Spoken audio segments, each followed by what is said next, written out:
Spider-Man trailer number 1, Spider-Man trailer number 2, which one did you enjoy more? They have distinctly different feelings. Yes. Talk to me. So I enjoyed the first one because it was fresh. Like it was the first time we saw the mind control. It was the first time we saw Scorpion, like that. It was the first time we really saw the organic web, human mutation thing that they're going with. Yep. So that was all very interesting. And in this trailer, I feel like we just got more of it and it was a little bit heightened. Sure. Lot more action in this trailer. I completely agree. Yep. A lot more I was action. going to mention that. Like the only action we really get in the first trailer is like the one slow-mo shot of him going against the hand and then like a couple of shots of the tank. This, you get the tank, you get Hulk smash into a building, you get way more fights with the hand, you get him fighting armed people, you get more of the Scorpion fight. Like it seems like there is a lot of action going on. And, we said it last time, I'll say it again this time, there seems to be a lot going on. And that, I still think, the Scorpion will be very much like the Rhino in TASM 2, where he is right at the start, and then we don't get that anymore, and it's just going to show Peter fighting the Scorpion and kind of losing a little bit or having troubles because he's dealing with this mutation thing, and that's the first time he's experiencing it, or that's when he's realizing it's a problem, and that's kind of how they introduce that, and they use the Scorpion to do that, which is fine. I like the Scorpion. I like the suit. I like him using the tail. Like, I want to see. You like that actor because you're a Breaking Bad fan. Oh yeah. I have been outspoken about not wanting them to bring back MJ to do a different love interest or a new love interest in this movie, or just doing something different. Because I do like it. I love the ending of No Way Home with him leaving her. I love that. I know that you don't like the ending. I love it. It's one of my favorite scenes in that movie. But I do like the wrinkle of this movie where it's like, you're in trouble because I love you. I gotta get you out of here. You have no idea who I am. Just come. Why is she in trouble? Because Jean Grey is peering into his mind. Yeah, when she hit him, we assume it's Jean Grey. The mind control person was like, what if I go visit MJ? I was like, oh! Yeah. That was good. It's so interesting because it's like, why is Jean Grey being that awful? I almost think that it's somebody else. I think 100% Sadie Sink is Jean Grey. Okay. 100%. Yeah, I don't think that's bad.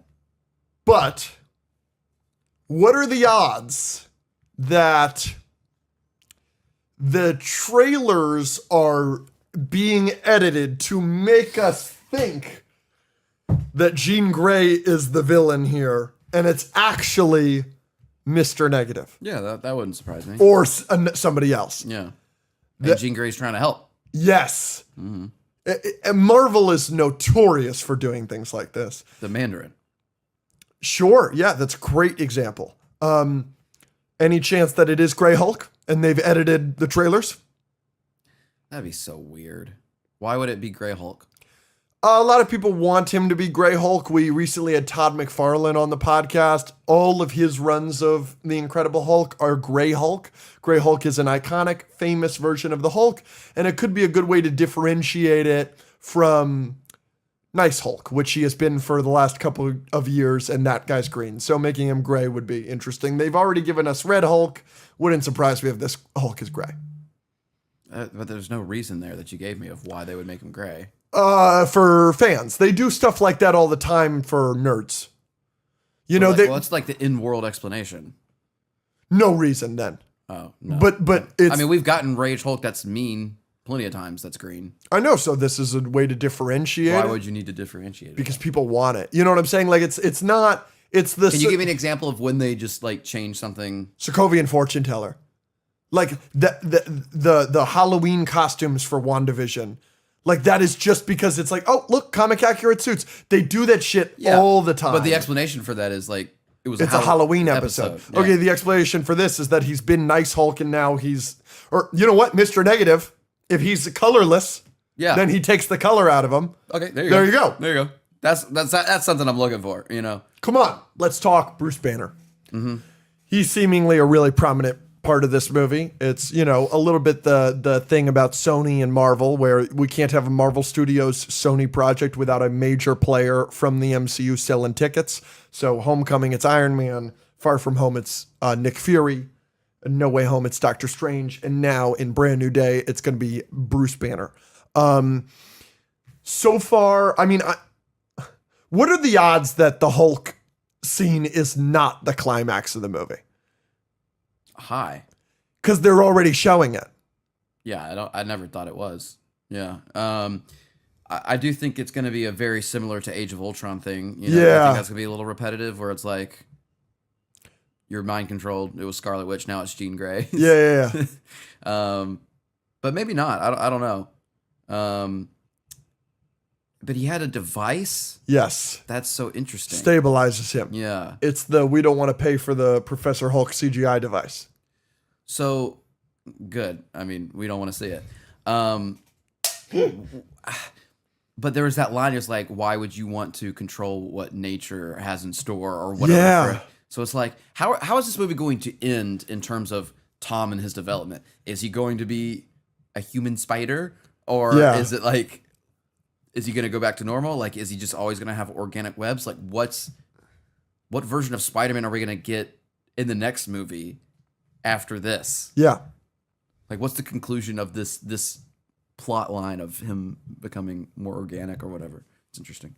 This movie's looking like it's, even though there's a lot going on, it is very street level, seemingly. You know, there's no otherworldly threat that's going to end the world, anything like that we're dealing with. Like No Way Home was going to destroy the fabric of our reality or something like that. Technically, Far From Home, we thought that the whole time too.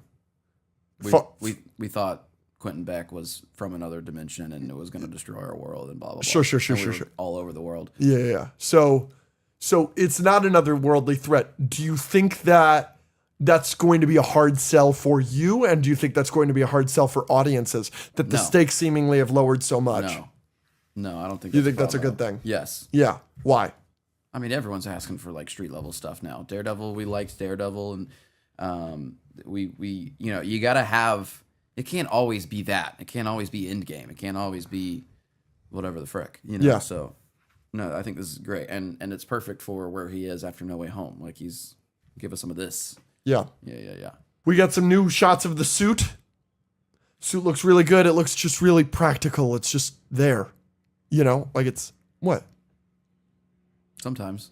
Oh, you thought it looked bad in shots?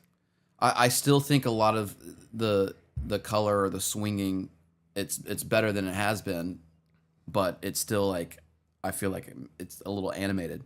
Like it's a little CGI. Yeah, I don't really feel that way about any of these shots as I'm rewatching this right now, but again, maybe I'm full of shit. The big thing for me, if we're talking about bad shots, is there's this shot of Peter falling. And I'm going to pull it up right now. This looks terrible. Mm-hmm. Yeah, that one I remember.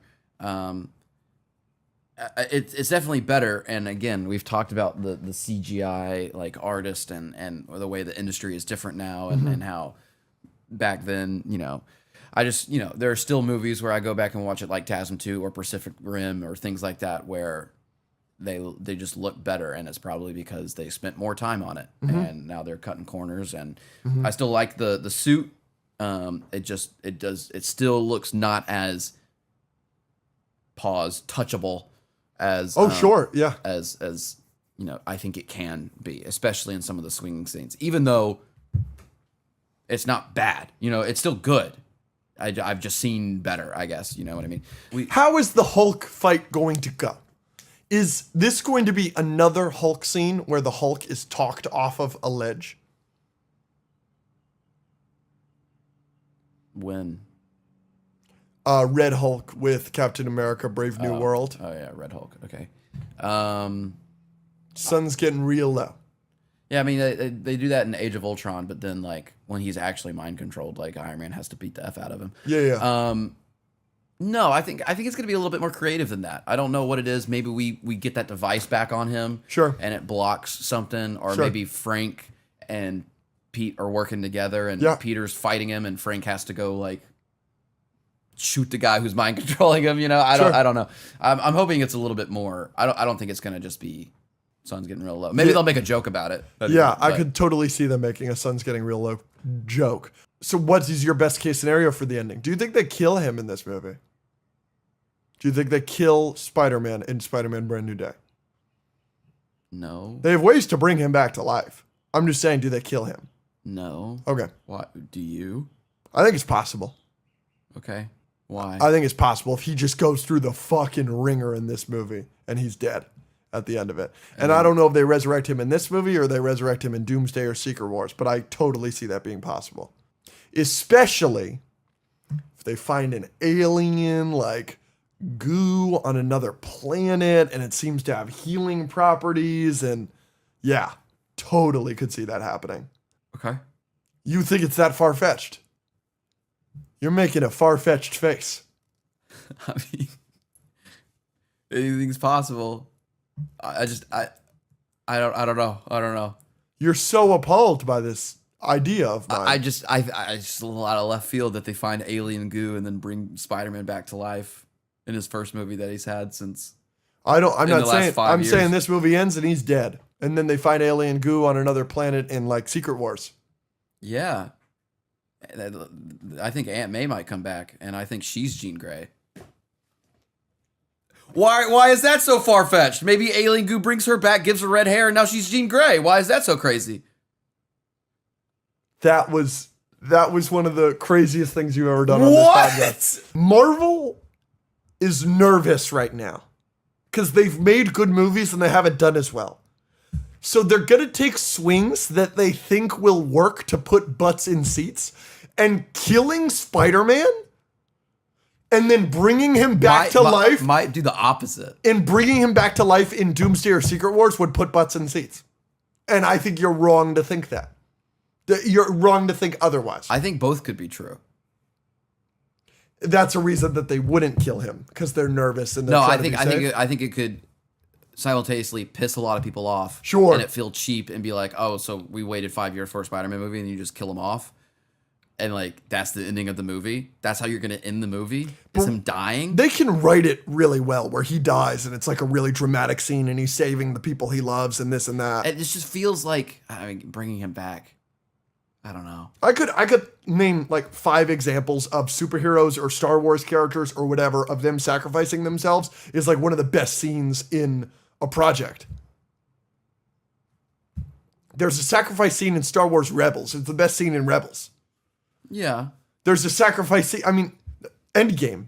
One of the best scenes in Endgame is Iron Man snapping to sacrifice himself. Like, Marvel is very clearly, and Disney is very clearly capable of writing good sacrifice scenes. So that he could absolutely die in this movie. It'd be a phenomenal scene that makes everybody cry. And then, yes, they could tease bringing him back in Secret Wars, and that would put a shit ton of butts in seats. I don't know. Especially Brand New Day's good. I just keep thinking of that scene, and I feel like I'd be rolling my eyes. That they kill him. Yeah. Feather in your cap, a good point to you is I rolled my eyes in the Fantastic Four scene, and I think that's the worst scene in the movie. She dies in that movie, gets brought back. Yeah, but there's at least Franklin to kind of explain that one. You could 100% explain it in this movie. Yeah. Jean Grey could bring him back to life.